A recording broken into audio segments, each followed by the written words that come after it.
Interesting question. I mean, you want to say, gee, if you're displacing workers, that's not good. Honestly, I just don't know of anyone, business or individual, who's not getting taxed enough. Maybe he needs to put some books up there and read a few of them. Someone last week had asked us, and we had not talked about how can the FBI actually be changed. And then the suggestion this week, can we disband the FBI like we did Pinkerton? So comment on that about the FBI and what could be done. Well, you can certainly disband the FBI, create something different or reform it. I'm not sure it can be reformed because of the level within its leadership that has so corrupted the agency and its reputation. This is sad because the rank and file agents across the country are good, decent law enforcement people. Many of them are appalled by what they see happening in an agency they've given their lives to. But the fish rots from the head down.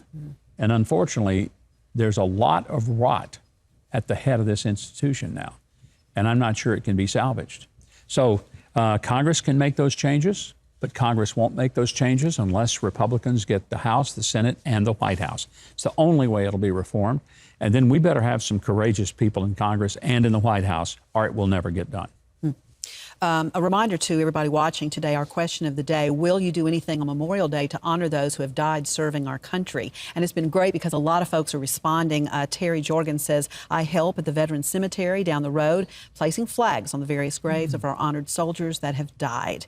And Will Fowler says, I will be honoring my nephew, Private First Class Joshua Lancaster, who died in Afghanistan. Which leads me to this question, Jacob Johnson asking you, what is a good way to honor the troops on Memorial Day? It's a great question, Jacob. I think participate in some public ceremony. And the reason I say that is you can do it at home and you can certainly do something very privately. But at those ceremonies, my experience is that there are a lot of the Gold Star families who will be present.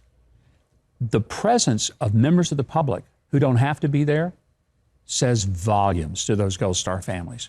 I've had people come up to me and said, I'm so glad to see you here. It was like they were shocked, that I attended the ceremony. And they know I'm not a Gold Star family.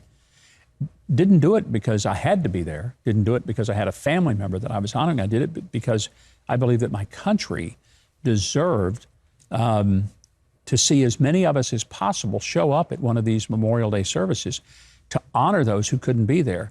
But it says something powerful to the families. So that's, I just think, an important way. Maybe there's a Memorial Day parade in your community, but most communities, or at least someone nearby, a community close to you, will have some type of ceremony. And you can go online and probably look and find it.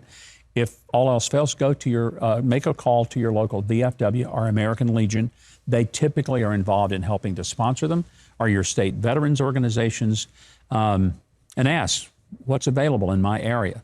And if there's absolutely nothing within driving distance of you, well, maybe ask a few of your neighbors together in your front yard and just simply have a moment of silence, a prayer, and a salute to the flag. Just something I think is good. Those are some great tips. If you've been enjoying our live stream today, please subscribe to the channel. We have said this before, but we're getting closer and closer to 1 million subscribers. 1 million. And about 2 out of 3 of you watching right now, you haven't hit the subscribe button yet. And if you did, we would be at 1 million within days. That might crash YouTube. And what a goal that might be. All right. So Mr. Wright is asking, what do you think about taxing companies extra that are using AI that displaces workers? Interesting question. I mean, you want to say, gee, if you're displacing workers, that's not good. Honestly, I just don't know of anyone, business or individual, who's not getting taxed enough.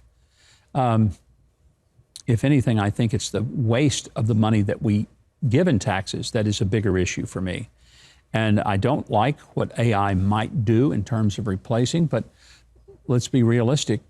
Technology is always in the process of replacing some things. The reason we don't have people who, make wagon wheels anymore is because the automobile industry got rid of the wagon industry.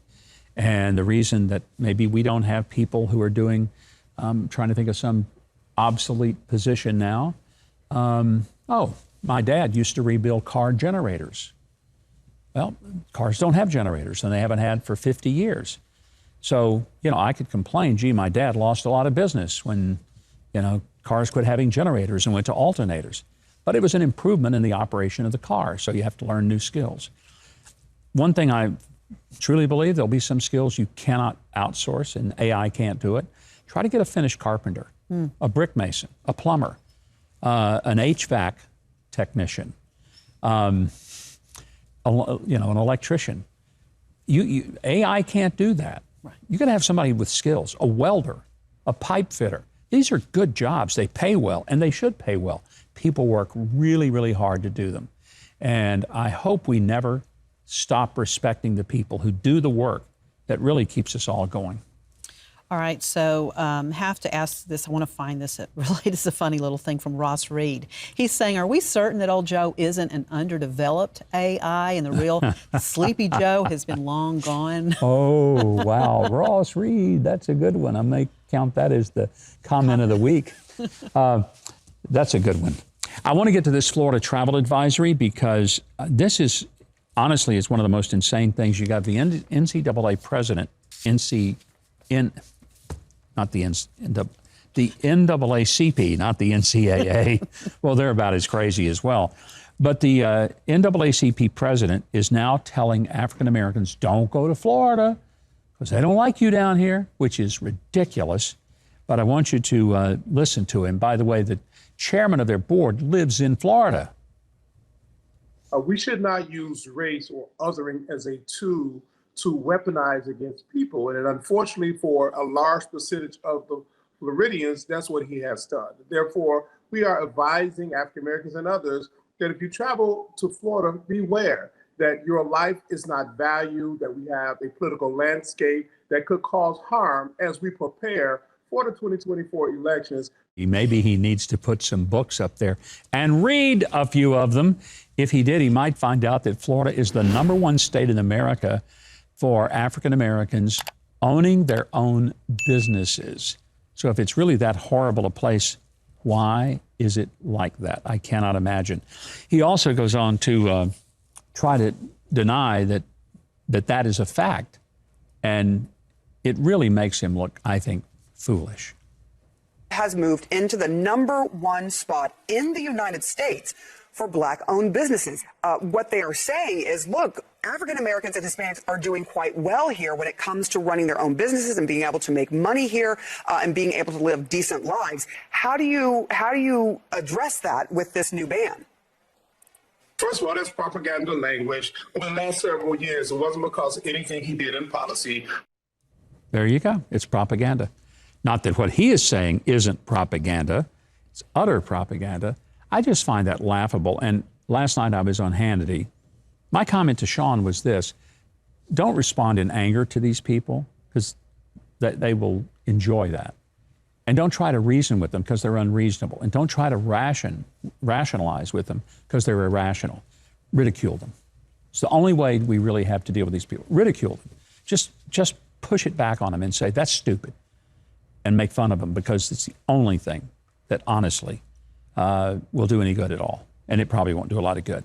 Pam, you remember last Friday we had some video of this young 18-year-old who was just randomly going into people's homes. Yes. Walking around. He ended up taking a lady's dog and kidnapping her dog, which I find just horrible.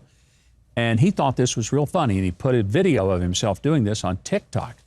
Well, something happened. He got arrested. Let's watch this.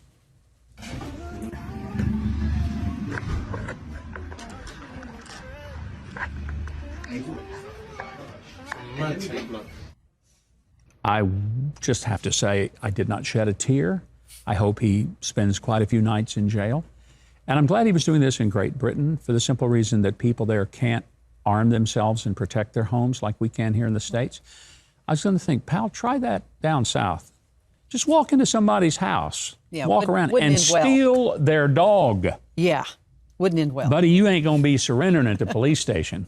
There'll be a 911 call so that they'll know where to come and pick up your carcass, is what they'll find out. That is just absurd. Speaking of absurdity, we end today with a Democrat Nebraska state senator. This is not made up, and this is not a loop where we've just taken her voice over and over again. This is actually on the floor of the Nebraska Senate, and I want you to just watch for yourself how unhinged people can be, even when they get elected to something. Trans people belong here. We need trans people. We love trans people. Trans people belong here. We need trans people. We love trans people. You matter. You matter. And I am fighting for you. And I will not stop. I will not stop today. I will not stop tomorrow. You are loved. You matter. You belong here. Gosh, all I can say is that this poor woman needs some help. She is so animated to the point of being, I mean, like get a putty knife, scrape her off the wall, all because she wants everyone in the trans world to know that it's the most wonderful thing in the world to be trans. And I'll bet you anything that woman is for abortion. So she's all about protecting men who think they're women or pretend they are, but she won't protect an unborn child. Help me understand that. I doubt you can.